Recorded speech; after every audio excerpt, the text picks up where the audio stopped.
Hello friends, most welcome to another tutorials. First of all, like and subscribe my YouTube channels and watch my videos and share my videos and share the videos and friends.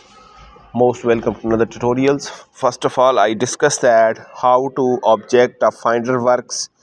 With object finder turned on the which it is default, Photoshop will first analyze and the image is looking for the object that you want to select.